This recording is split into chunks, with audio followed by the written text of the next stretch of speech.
सर्वोच्च न्यायालयाच्या निर्णयानंतर अंतिम विद्यापीठांच्या अंतिम परीक्षा होणार ही आता काळ्या दगडावरची रेघ आहे. परीक्षेचं वेळापत्रकही जवळपास निश्चित झालंय. 15 सप्टेंबर पासून प्रॅक्टिकल्स तर ऑक्टोबरच्या पहिल्या आठवड्यात मुख्य परीक्षा होणार आहे. मात्र विद्यार्थी आणि त्यांच्या पालकांना प्रश्न सतावतोय तो म्हणजे ही परीक्षा कोणत्या स्वरूपाची असेल. परीक्षेसाठी विद्यार्थ्यांना घराचा उंबरठा ओलांडावा लागेल का? परीक्षा मोबाईलवर होणार? ओपन बुक परीक्षेचाही जोरदार सध्या चर्चा सुरू आहे. या सर्व प्रश्नांची उत्तरं देण्यासाठी स्वतः राज्याचे उच्च आणि तंत्र शिक्षण मंत्री उदय सामंत एबीपी माझावर आहेत. उदय सामंतजी, तुमचं स्वागत आहे एबीपी माझावर. अतिशय महत्त्वाच्या विषयासाठी तुम्ही आम्हाला वेळ दिलेला आहे. त्यामुळे पहिल्यांदाच आम्हाला सांगा की सगळ्यांच्या मनातला अगदी पिन पॉइंटेड प्रश्न, ही परीक्षा होणार आहे तरी कशी? प्रसन्नजी, आपल्याला थोडी मला पार्श्वभूमी सांगायची की सर्वप्रथम महाराष्ट्र सरकारनं ज्यावेळी डिझास्टर मॅनेजमेंट अथॉरिटीची मुख्यमंत्री महोदयांच्या अध्यक्षतेखाली बैठक घेतली तेव्हा आमचा कल हा होता की कोविडचा प्रादुर्भाव असल्यामुळं विद्यार्थ्यांच्या मनामध्ये ही शंका होती, पालकांच्या मनामध्ये ही शंका होती. ती शंका आम्ही सुप्रीम कोर्टाकडे मांडली किंवा अथॉरिटीमध्ये मांडली आणि ह्या परीक्षा अंतिम वर्षाच्या रद्द करण्याचा निर्णय महाराष्ट्र शासनाने घेतलेला होता. परंतु त्याच्यानंतर सर्वोच्च न्यायालयानं या परीक्षा कशा पद्धतीनं घ्याव्यात या संदर्भात मार्गदर्शन केलं. पण मला एक गोष्ट अशी सांगितली पाहिजे की परीक्षा होऊ नयेत यासाठी महाराष्ट्र शासनानं आपली भूमिका सरकारकडे मांडली, सुप्रीम कोर्टामध्ये मांडली. पण ठीक आहे, त्याच्यानंतर सुप्रीम कोर्टाचा परीक्षा घ्यावा म्हणून ज्यावेळी निकाल आला त्यावेळी आता हा परीक्षा घेण्याचा जो निर्णय आहे हा 2 टप्प्यामध्ये महाराष्ट्र शासनाला मान्य करावा लागेल. एक पहिली गोष्ट म्हणजे जे सगळे 13 कृषी विद्यापीठाचे कुलगुरू आहेत त्यांच्याशी आम्हाला चर्चा करावी लागली. त्यांची एक समिती आम्ही नेमली. शेवटी परीक्षा करत असताना कुलगुरू आणि तिथलं विद्यापीठ या कशा पद्धतीनं परीक्षा घेणार आहेत हे खरं आमच्या दृष्टीनं महत्वाचं होतं. आणि म्हणून तो जो अहवाल तयार झालेला आहे तो अहवाल येत्या अर्ध्या पाऊण तासामध्ये शासनाकडे प्राप्त होईल. आणि त्या अहवालामध्ये जे जे काही लिहिलेलं होतं त्याच्यावर देखील काल आमची राज्यपाल महोदयांची चर्चा झाली. आणि सगळ्यात महत्वाची गोष्ट जी विद्यार्थ्यांच्या आरोग्याची प्रिकॉशन होती ती घेण्याच्या संदर्भामध्ये आमचं एकमत झालं. आणि या परीक्षा आधुनिक तंत्रज्ञानावर अतिशय चांगल्या पद्धतीनं घरातूनच विद्यार्थ्यांना देता यावेत यासाठी आम्ही राज्यपाल महोदयांची चर्चा केली. त्याच्यामध्ये आम्हाला यश आलं आणि येत्या काही वेळामध्ये हा अहवाल आता महाराष्ट्र शासनाकडे सादर होईल. सामंत साहेब, आपल्यासोबत काही आम्ही प्रातिनिधिक प्रतिक्रिया मागवून घेतल्या विद्यार्थ्यांकडनं की साधारण त्यांच्या मनातला संभ्रम काय. आपण अशाच एका विद्यार्थीची प्रतिक्रिया, त्याचा प्रश्न जाणून घेऊयात. परंतु या कशा घेतल्या जाणार आहेत, ऑनलाईन का ऑफलाईन? आणि जरी ऑनलाईन घेणार असतील तरी सुद्धा त्याचा पॅटर्न काय असणार आहे जेणेकरून आम्हाला त्या पद्धतीने अभ्यास करता येईल, याबद्दलचं स्पष्टीकरण तुम्ही लवकरात लवकर द्यायला पाहिजे. काही काळापूर्वी आम्ही घेतलेली प्रतिक्रिया होती. सामंत साहेब, तुम्हाला जर का तुमच्यापर्यंत पोहोचली नसेल तर मी तुम्हाला सांगतो. त्यांचं म्हणणं असं होतं त्या विद्यार्थिनीचं की पॅटर्न काय असेल, ऑनलाईन ऑफलाईन, काही पुन्हा वायवाचं काय, प्रॅक्टिकलचं काय, त्यामुळे स्वरूप काय असेल, पूर्ण ऑनलाईन पूर्ण ऑफलाईन कसं असेल?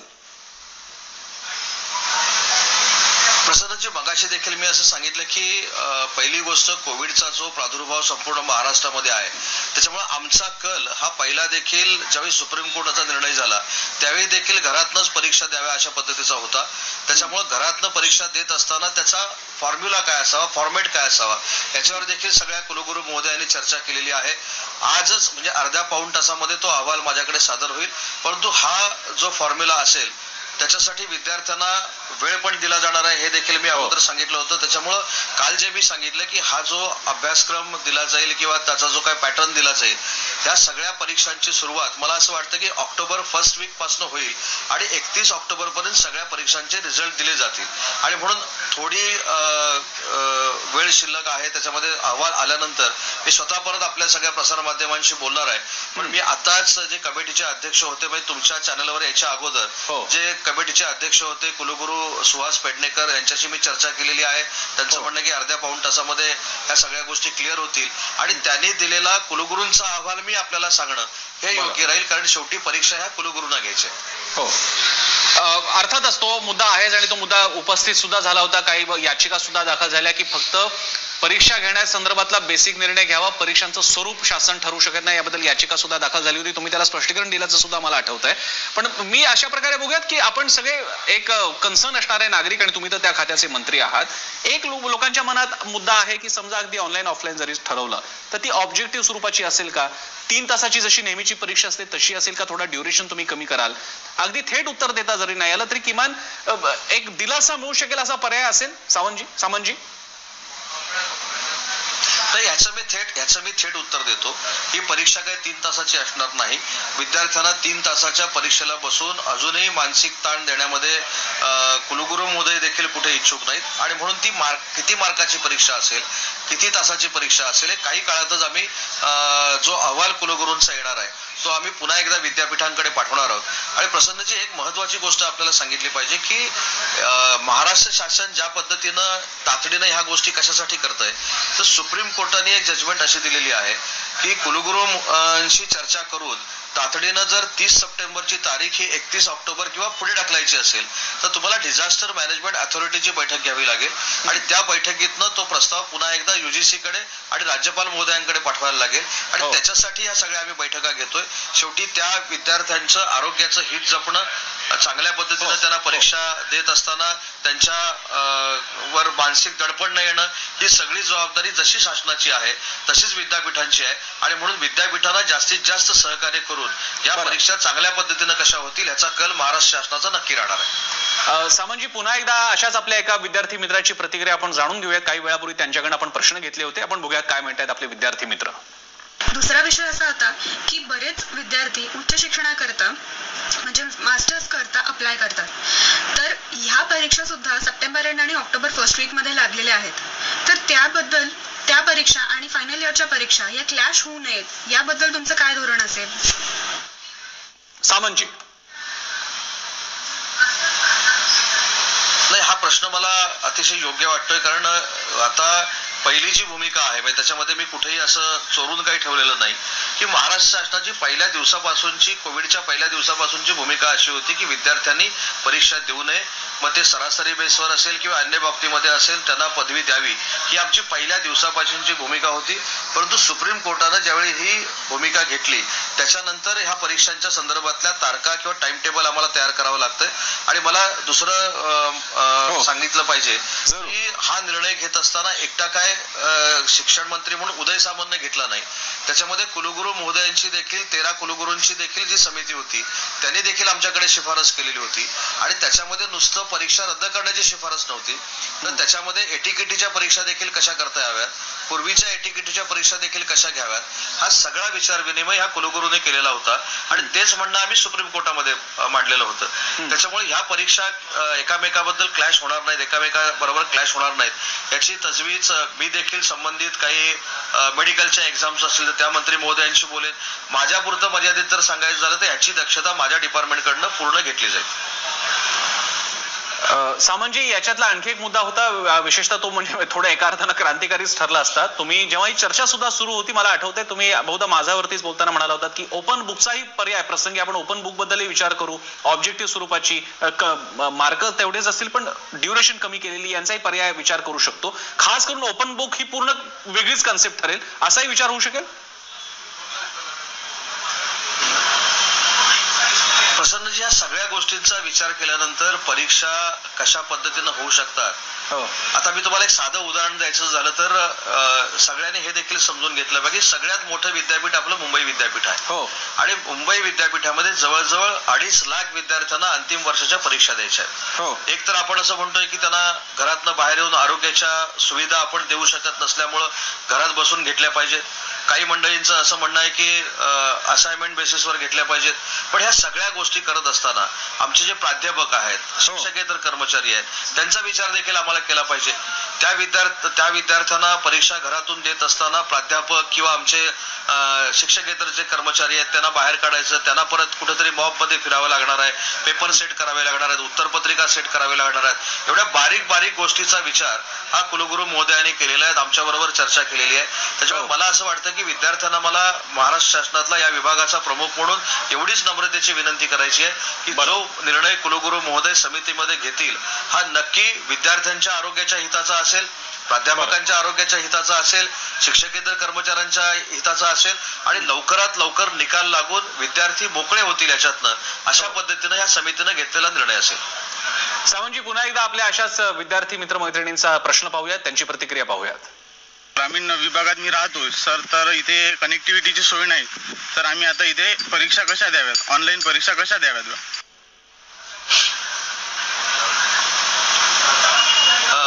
हा देखील प्रत्येक ग्रामीण भागातल्या विद्यार्थ्याच्या मनातला प्रश्न आहे आणि म्हणून सरकारने आपल्या मार्फत मला एक दुसरी गोष्ट विद्यार्थ्यांना सांगितली पाहिजे की ऑनलाईन माध्यमातून जर तुमच्याकडे परीक्षा होणार नसेल तर त्याची सुविधा देखील ही सगळी विद्यापीठं आपल्याला करून देणार आहेत.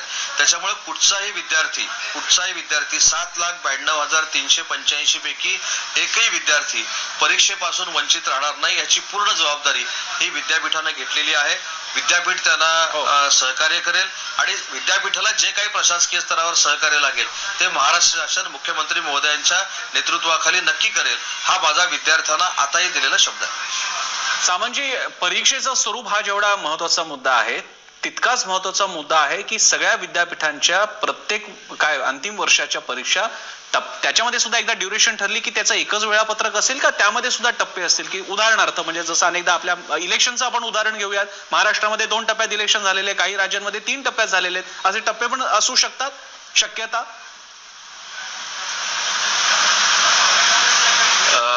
जे मगाशी मी सांगितलं की अकॅडमिक काउन्सिल जी आहे प्रत्येक विद्यापीठाची आणि एक्झामिनेशन जे बोर्ड आहे त्याच्यामध्ये आता आम्ही एकदा ठरलं की 31 ऑक्टोबर पर्यंत आपल्याला विद्यार्थ्यांचे रिझल्ट पाहिजेत आणि ते रिझल्ट एवढ्यासाठीच पाहिजेत. काही विद्यार्थ्यांना परदेशामध्ये जायचं आहे, काही विद्यार्थ्यांना पीजीची ऍडमिशन घ्यायचे आहेत.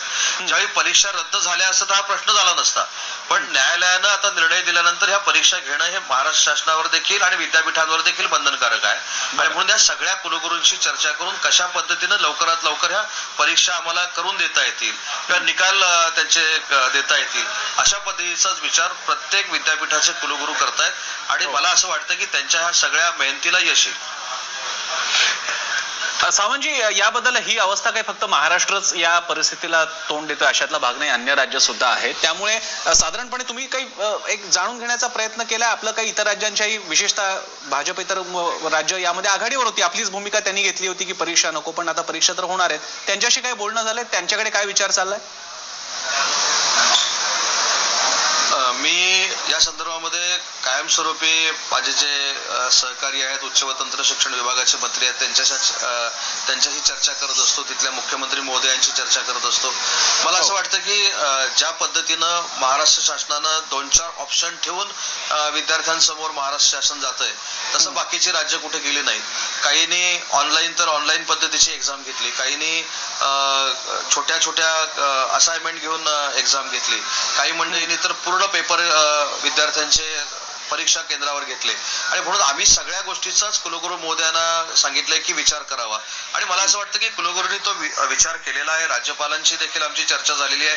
ह्याच्यातनं जो काही मार्ग निघेल हा नक्की विद्यार्थ्यांच्या हिताचा असेल आणि विद्यार्थ्यांचं हित जपणं हीच विद्यापीठाची जबाबदारी असल्यामुळे त्याची सगळी प्रिकॉशन कुलगुरू घेतील. सामंतजी, एक गुंतागुंतीचा मुद्दा होता ज्याची चर्चा सदोदित सुरू होती की आपण फक्त फायनल इयर स्टुडंट्स पुरता बोलतोय, पण मधल्यात या 3 वर्षाच्या पदवी, उदाहरणार्थ 3 वर्षाच्या पदवी अभ्यासक्रमामध्ये ज्यांच्या AT-KTs राहिल्या असतील त्यांना याच्यात अकोमोडेट कसं करणार त्यांच्या राहिलेल्या पेपरबद्दल? नाही, यामध्ये आपण जर बघणार असाल की बॅकलॉग आणि AT-KTच्या परीक्षा देखील ज्या आहेत अंतिम वर्षाच्या संदर्भातल्या त्या देखील अतिशय सोप्या पद्धतीनं आणि अंतिम पेपर म्हणजे पद्धत जी असेल सोडवायची तीच पद्धत ती AT-KT आणि बॅकलॉगला असेल.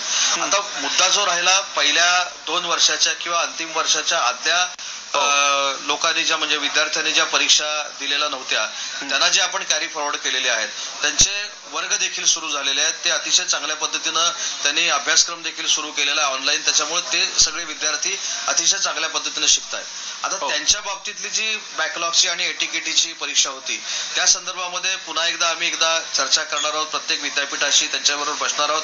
पण सध्या प्रायोरिटीनं आपण अंतिम वर्ष आणि अंतिम वर्षाचे बॅकलॉग याच्यामध्ये अहवालामध्ये देण्याचा सूचना ह्या कुलगुरूंना दिलेल्या होत्या आणि मला असं वाटतं की बॅकलॉगचे विद्यार्थी असतील, दिव्यांग विद्यार्थी असतील, परदेशातले विद्यार्थी असतील आणि जे विद्यार्थी आता घरामध्ये बसून अभ्यास करतायत या सगळ्या घटकांचा विचार करूनच कुलगुरूंच्या समितीनं अहवाल शासनाकडे सादर केलेला आहे. सामंतजी, आपला हा कार्यक्रम आता चालू असताना सुद्धा लोकांच्या प्रतिक्रिया येतात, थोडीशी पुनरावृत्ती झाली तरी चालेल, पण एक प्रश्न सारखा विचारला जातोय की नेहमीप्रमाणे सब्जेक्टिव्ह स्वरूपाचे प्रश्न आणि त्यांची उत्तरं असतील का जसं नेटमध्ये सगळी परीक्षा ऑब्जेक्टिव्हच असते अशा प्रकारे ऑब्जेक्टिव्ह असेल? सुरुवात सुरुवातीला पण मी सांगितलं की ही परीक्षा 3 तासाची असणार नाही. 3 तास विद्यार्थ्यांना बसून पेपर लिहावा लागेल किंवा अन्य काही करावं लागेल अशी परीक्षा असणार नाही. त्याच्यावर ऑथेंटिक बोलणं काही वेळानंच माझं योग्य ठरेल. आणि म्हणून आता मला असं कळलं की अहवाल देखील आमच्याकडे आलेला आहे. त्याचा थोडा अभ्यास करून मी तातडीनं हा विद्यार्थ्यांसमोर तुमच्याच माध्यमातून ठेवणार आहे. अतिशय महत्वाची अपडेट आहे. कुलगुरूंच्या जी समिती महाराष्ट्र शासनाला अहवाल देणार आहे तिने अहवाल दिलेला आहे. त्यामुळे एक स्टेप आपण आणखी पुढे गेलेलो आणि आता सामंतांनीच जाहीर केलेले एबीपी माझावरती एकदा तो अहवाल आला की नंतर त्या शिफारशी स्वीकारून पुढे कार्यवाही होऊ शकेल. दरम्यान सामंत